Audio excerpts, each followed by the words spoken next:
அனைவருக்கும் என் இனிய வணக்கங்கள். நண்பர்களே, இன்றைய பதிவு தொழில் தடை, பொருளாதார தடை, இப்படி நம்ம தொட்ட காரியங்கள் அத்தனையும் தடைகளாக இருக்குது. அந்த தடைகள்லேருந்து வெளியே வர்றதுக்கு என்ன செய்யணும்? இதுக்கு ஒரு தாந்திரிக பரிகார முறை ரொம்ப எளிமையானது, அற்புதமாக பலன் கொடுக்குற முறை. இது செய்கிறதுனால நம்மளுக்கு பொருளாதார தடை இருக்காது, தொழிலில் தடை இருக்காது. நிறைய தொழில் செஞ்சு தோற்று போகிறவங்க இவங்கெல்லாம் இதை ஃபாலோ பண்ணலாம். பண வரவு நல்லாயிருக்கும். இதுக்கு நீங்கள் செய்ய வேண்டியது, உங்களோட ஜென்ம ஜாதகத்தில் சனீஸ்வர பகவான் என்ன நட்சத்திரத்துக்கு 24வது நட்சத்திரத்தில் சந்திர பகவான் பயணிக்கும் நேரத்தில் சுதர்சன பெருமாள் கோயிலில் இல்லை சுதர்சன பெருமாளோட படம் வீட்டில் வாங்கி வச்சு நிரஞ்சன தீபம், அப்படின்னா நிரஞ்சன தீபம் அப்படின்னு சொல்லி ஒரு தீபம் இருக்குது. அந்த தீப முறையை நம்ம ஏற்றி வழிபாடு பண்ணுறப்ப நம்மளுக்கு அந்த தடைகள் அத்தனையும் உடையும். சனீஸ்வர பகவானோட தாக்கம் குறையும், தொழில் தடை உடையும், பொருளாதார தடை உடையும், பொருளாதாரத்தில் மென்மேலும் வளர்ச்சி கொடுக்கும். தொழிலில் செய்கிற தொழிலில் வெற்றி மேல் வெற்றி கிடைக்கும். ஒவ்வொருத்தவங்க தொழில் மாற்றிக்கிட்டே இருப்பாங்க. இந்த தொழில் செஞ்ச நட்டமாச்சு, அடுத்த தொழில் செஞ்சு அதுலேயும் நட்டமாச்சு, அது அடுத்த ஒரு தொழில் செய்கிற அதுலேயும் நட்டமாச்சு. அப்படிங்கிறத இந்த பொருளாதார தடை, தொழில் தடை உடையும், பண வரவுக்கு அழகாக வேலை செய்யும். இந்த தீபம் எப்படி ஏற்றணும் அப்படிங்கிற ஒரு விதிமுறையை சொல்லிடுறேன்.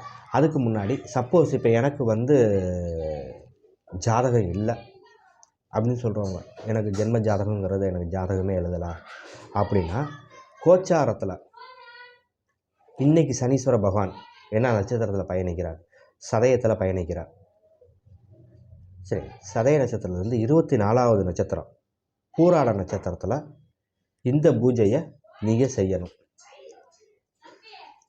இது கோச்சார நிலப்படி.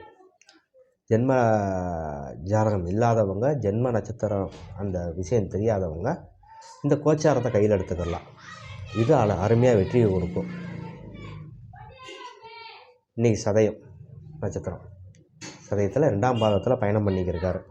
நீங்கள் பூராடம் 2ஆம் பாதத்தில் சந்திர பகவான் எப்போல்லாம் பயணிக்கிறாரோ அப்போல்லாம் இந்த தீபம் ஏற்றுங்க.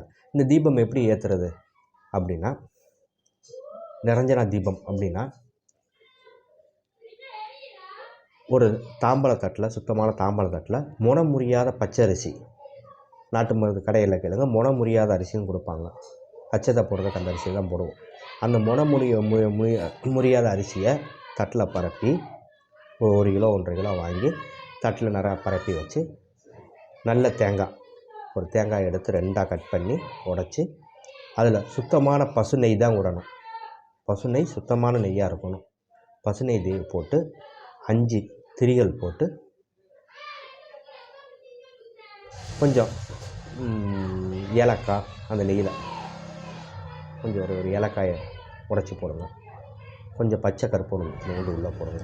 அந்த நெய்யில் போட்டு இந்த 5 தீபத்தை ஏற்றி சுதர்சன பெருமாளை நினச்சி மனதார ஜபம் பண்ணுங்க. அவரை கும்பிடுங்க, மன்றாடி கேளுங்க. உங்கள் தொழில் தடை உடையும், பொருளாதார தடை உடையும், பணவரவுக்கு வழி செய்யும், தொழிலில் மென்மேலும் வளர்ச்சி கொடுக்கும், தொட்ட காரியம் அத்தனையும் தொடங்கும். பயன்படுத்தி பாருங்கள். வாழ்க்கையில் எல்லோரும் முன்னேறுங்க. நண்பர்களே, இன்னும் சில ரகசியங்கள்லாம் இருக்குது. உங்களோட பிறந்த தேதி, உங்களோட மாதம், உங்கள் வருஷம், இதை மட்டுமே வச்சு ஜாதகம் வேணாம். ஏன்னா டைம் தெரியாது, டைம் தேவையில்லை.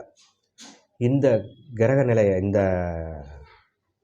தேதி, மாதம், வருஷம், இதை மட்டுமே வச்சு உங்களுக்கு எந்த கிரகம் சப்போர்ட்டடாக இருக்குது அந்த கிரகத்தை பிடிச்சா நீங்கள் வாழ்க்கையில் முன்னேறலாம். அவங்க தான் உங்களை வழி நடத்த போகிறவங்க. ஏன்னா இது ஜாதகம் அப்படிங்கிறது நம்ம ஒரு கர்மாவோட பயன்தான். நம்ம எதுக்காக இந்த பிறப்பு எடுத்திருக்கோம், எதை அனுபவிக்க பிறப்பு எடுத்திருக்கோம், அதுக்கு யார் தீர்வு கொடுப்பா அப்படிங்கிறது. ஜாதக கட்டத்தில் 9 கிரகங்கள் இருக்கும். இந்த 9 கிரகங்களும் நம்மளுக்கு சப்போர்ட் பண்ணுவாங்களான்னா பண்ண மாட்டாங்க. சப்போர்ட் பண்ண போகிறது ஒரு கிரகங்கள்லேருந்து 3 கிரகத்துக்குள்ளே தான் சப்போர்ட் பண்ண போகிறாங்க. அந்த 3 கிரகங்களுக்குள்ள தெய்வங்களையோ அந்த கிரகங்களுக்கான வழிபாடையோ செஞ்சோம்னா வாழ்க்கையில் எப்பயுமே பிரச்சனை இருக்காது. ஜெயிச்சுக்கிட்டே இருக்கலாம். நிச்சயம் ஜெயிக்கலாம். நம்ம ஆரோஸ்கோப்பை அதுக்கான வழிகளை உருவாக்கியிருக்கு. இந்த பிரபஞ்சம் அதுக்கான வாய்ப்புகளை நம்ம உருவாக்கி கொடுத்துருக்கு. பிரச்சனைங்கிறதுக்குள்ளே இருக்காமல் பிரச்சனைக்கான தீர்வை நம்ம தான் தேடி அலையணும். நல்லது நண்பர்களே, இந்த வீடியோ பிடிச்சிருந்தா அனைவருக்கும் ஷேர் செய்யுங்க, சப்ஸ்கிரைப் செய்யுங்க, லைக் செய்யுங்க. என்னை தொடர்பு கொள்வதற்கு என்னோடய ஃபோன் நம்பர் கீழே கொடுத்துருக்கேன். என்னை தொடர்பு கொள்ளுன்னு உங்கள் சந்தேகம் இருந்தால் கேட்கலாம். நல்லது நண்பர்களே, நன்றி.